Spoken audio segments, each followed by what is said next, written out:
Hello and welcome to Big Bang Radio Spotlights. This is the show where we talk to independent artists from all around the world all about their music and their process for making it. I'm your host Isaac Anderson, and today I get to sit down with singer-songwriter Ireland. Without any further ado, here's the interview. Ireland, thank you so much for joining us today. We really do appreciate it.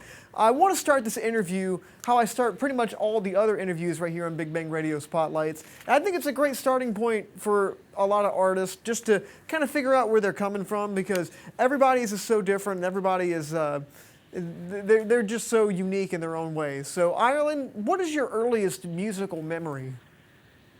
Yeah, this came to my mind the other day, just very randomly.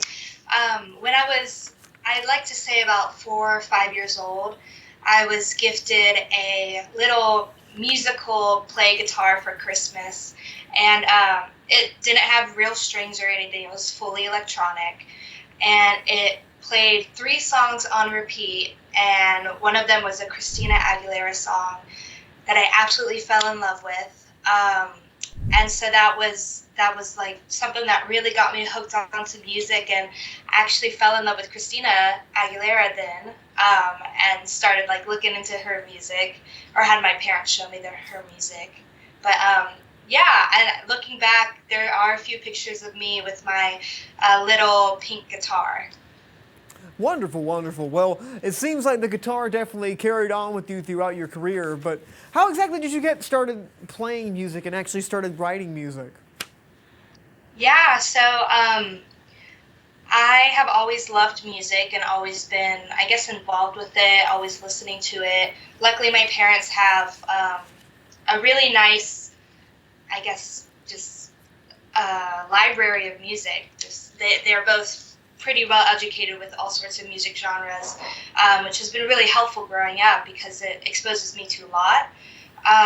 But my dad was actually gifted a guitar for some reason, and never got into it. And so one day I picked it up and just taught myself a couple chords out of the book, and from there it just kind of went.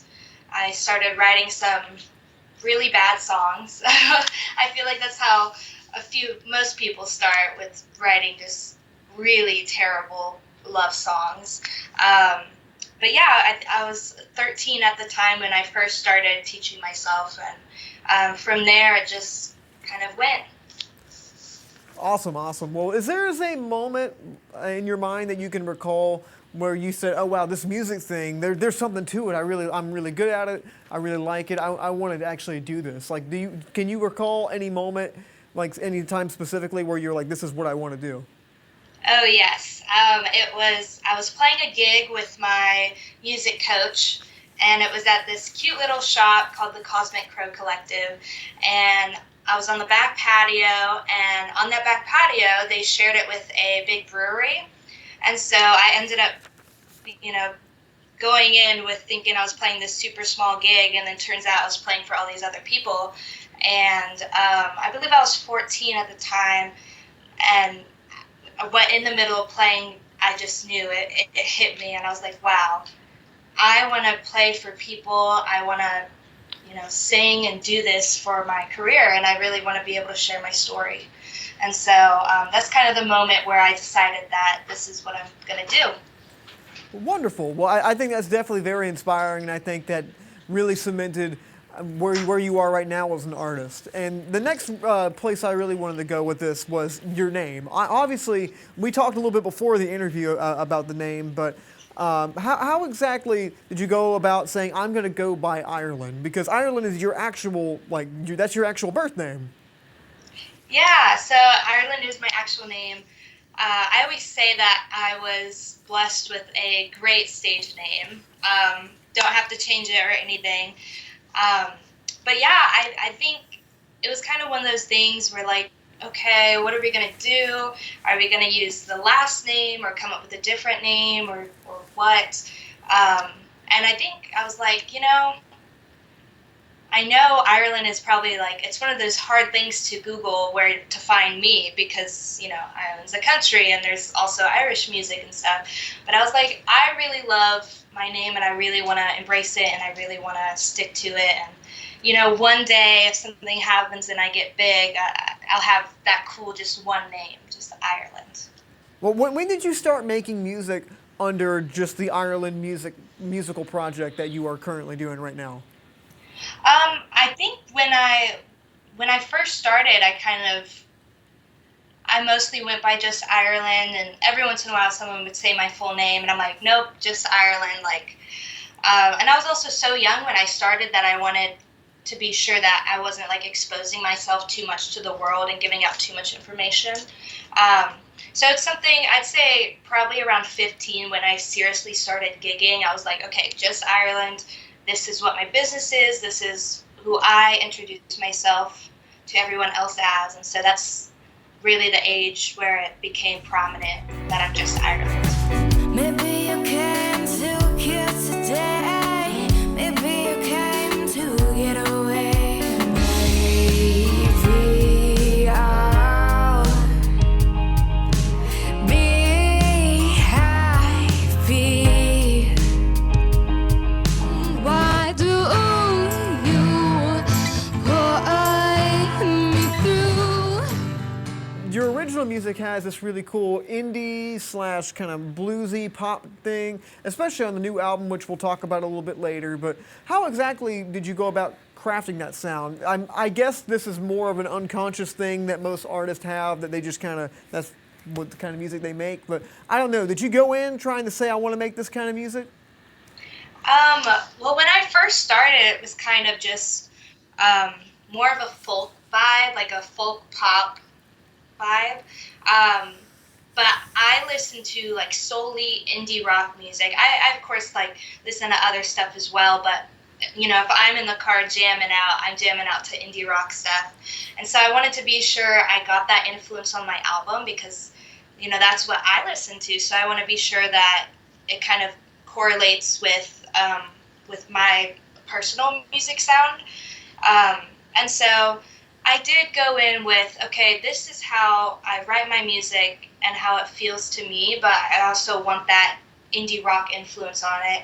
And so it kind of turned from my, I guess, already folky vibes to more of like an indie folk rock. It's very strange. I like to say there's a lot of different flavors in this album, and I think there's a little bit of something for everyone. Obviously, if you're watching this and not just listening to this on the radio, you can see right behind you, you have Beatles posters and everything. So you always, that's the kind of music that you really draw inspiration from. But what is one of your favorite cover songs that you've ever done? One of my favorite cover songs, I think, would probably be X's and O's by Elle King. One, I think she's an amazing artist. And this song it's just so fun to play. Depending on where I'm playing or who I'm playing to, I like to change it up. So sometimes it'll be more of a rock bluesy kind of thing, or sometimes it'll be more of a jazzy kind of thing. And so I think it's super fun to play with these covers that everyone knows and, make it my own and put my own spin on it. 1, 2, 3, they're gonna run back to me. I'm the best baby that never got a key. 1, 2, 3, they're gonna run back to me. They always wanna come, but they never wanna leave. My exes and ours, they hide me like ghosts. They want me to make them bow. They won't let go. X's and O's. I want to hop onto your original music in just a second, but since we're on the covers, do you tend to find that you veer more towards one than the other? Like you like making original music a little better, or you like making the covers kind of your own, and like the original music's fun, but really the covers kind of recreating them is your thing? I don't know. Is there like two separate minds for that, or is it kind of like one consistent mind for that? Is like you kind of approach it in the same way? Yeah, so I always approach it maybe from more of like a business standpoint. Like, I do want to make original music. That is the ultimate goal in my career, is to, write original music and perform it and, even sell some original music to others. But I also think about, as a business, what would they want, and what would the people who are listening want? And of course, people like to listen to what they know, and so that's kind of where the covers come in. But I think something really awesome is that someone can come to my show and be listening to, half covers, half originals, but they may not realize that they're covers because I have changed them up so much, to still make them enjoyable, of course, but, I put my spin on it that they're like, they don't know whether it's a cover or an original. But I definitely do think both are important, but ultimately, I think doing original songs for myself is the most important. But I do want to be able to please the people. I want to hop onto your location real quick. I believe you're in Dallas, kind of the Fort Worth area, right? Yes, yeah. Out in Texas. As far as the musical landscape in that part of town, or that part of the state, rather, how is it for your kind of music? It's interesting. We get, of course, all sorts of music, and I'm close to Dallas, and in Dallas there's, I guess, like an area known as Deep Ellum, and so that's where we have a lot of musicians come out of, and I love it because it's not just one type of genre of music. There's all sorts of musicians and sounds that come out of here, and so I think my sound, I think, in the world today is kind of current. Like, people are really into this kind of indie music, which I absolutely adore. And so I think it helps me with getting gigs, but also playing back to those covers.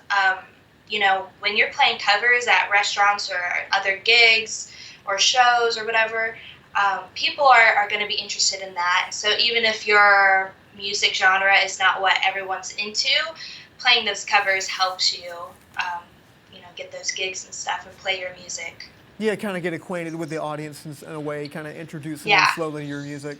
Do you have a favorite location in that area that you like to play, like a favorite music venue? Yeah, so I'm always terrible at answering this question, and I should have it on my brain by now. It's all good. It's all good. It's hard to choose. A lot of what I do is, I'm on the grind of gigging, minus coronavirus. And so I'm playing a lot of restaurants, bars, but when I do get to play those shows, I absolutely love it. And so if I had to pick, I'd probably say there's a music festival that happens every year in, I believe, Richardson. So it's pretty close to where I'm at, and it's called the Wildflower Festival. And I absolutely love that. It's totally my scene, and I love being able to go there, play my gig, and then hang out with everyone and go see other music. Awesome. Well, I want to hop onto your songwriting process real quick, because we talked about your cover stuff, but your original music is so diverse, so eclectic, and your lyricism really caught my ear too. Do you tend to write more from the experiential side of things, like things that you actually really experience and write into words and either be literal or kind of fabricated, or do you just kind of like doing, I make up a story and I just kind of like going from there? Because I know the new album has a little bit of that. Yeah, so I love that question. So this album is a concept album, and so it is someone's story, and I've made up this story, and so a lot of the songs I actually wrote for someone else. But in the past, all of my songs have been about experiences, or something that a friend has experienced, or something like along those lines. So this album is something very different for me. But of course, I still slipped in those few songs that I wrote for myself about my own personal experiences. So it's I guess a little bit of both, but I'd say if I had to depend on one, it would be writing for my own experiences. Well, heard that.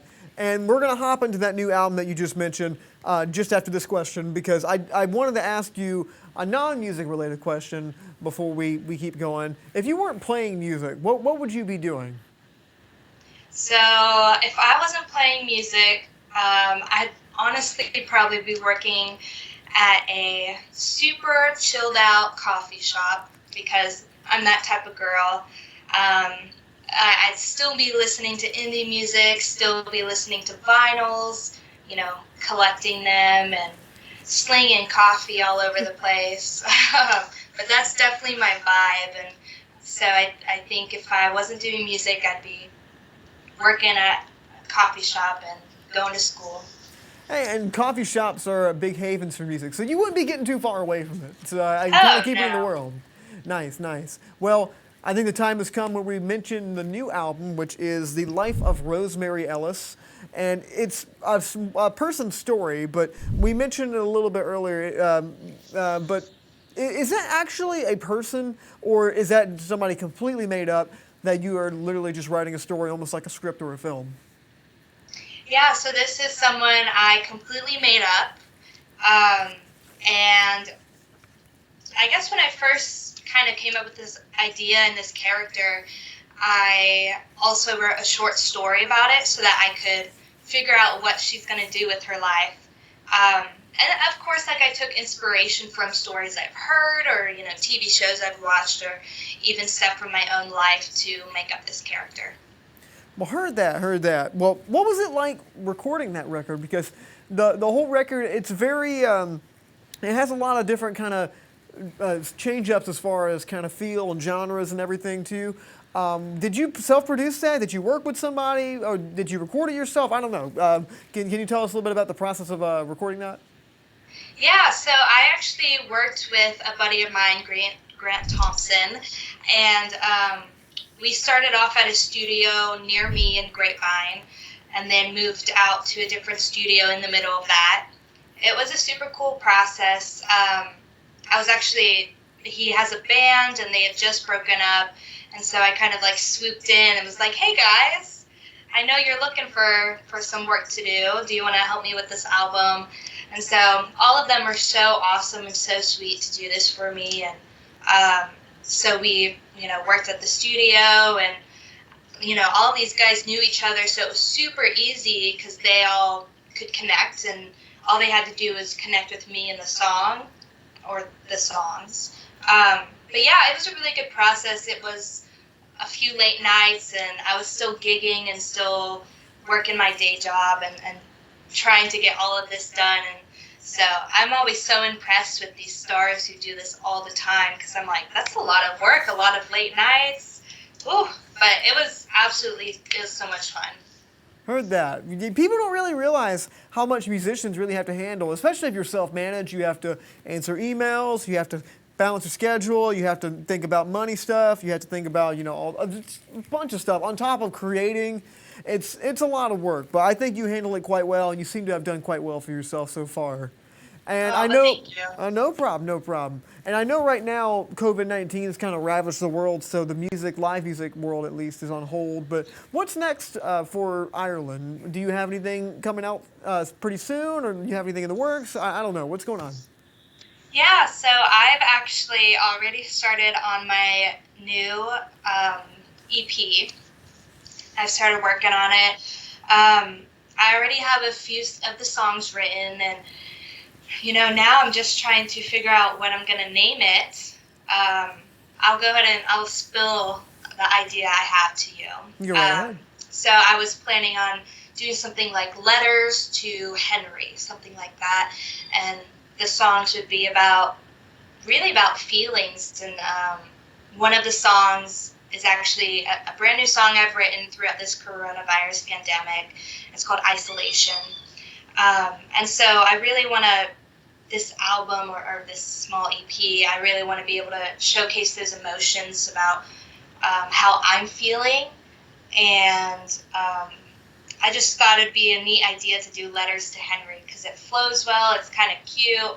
But yeah, so that's the next big project for me, is working on that. Awesome. Well, best of luck to you on that. If people want to keep up with what you are doing music-wise with that, or pretty much anything else you're doing, how can people find you on social media? Yeah, so nearly all of my social platforms are ireland.singer. My website is irelandsinger.com. Super easy to find. If you can't find me, just look up Ireland Singer DFW, and you'll be able to find my stuff. Nice. Well, Ireland, thank you so much for joining me today. I really do appreciate it. I have one more question for you. It's not music related, but I like ending all my interviews with this. And I'm not sure if you've ever watched an episode of Big Bang Radio Spotlights before, but I actually am a movie lover. We do a show here at Studio 67 called Big Bang Cinema. I love film. I'm also a musician, but I feel like those two art forms are very closely connected, and I feel like musicians have a soft spot for film because it's a storytelling medium and it also connects music. So, Ireland, before we go, what is your favorite movie? My favorite movie is called Across the Universe. I don't know if you've ever seen it before, but it is completely Beatles themed. All the songs are Beatles, and I could watch that over 1,000,000 times. So I completely recommend watching it. It's so beautiful, and there's so many cinematic elements that will just blow your mind. Thanks to Ireland for sitting down with me and talking all about her music. If you guys want to see more interviews just like this, you can go to facebook.com/Studio67NCC, youtube.com/NashComCollege, or you can find us on Instagram at Studio67NCC. Thank you all for watching. I'm Isaac Anderson, and until next time, stay lovely.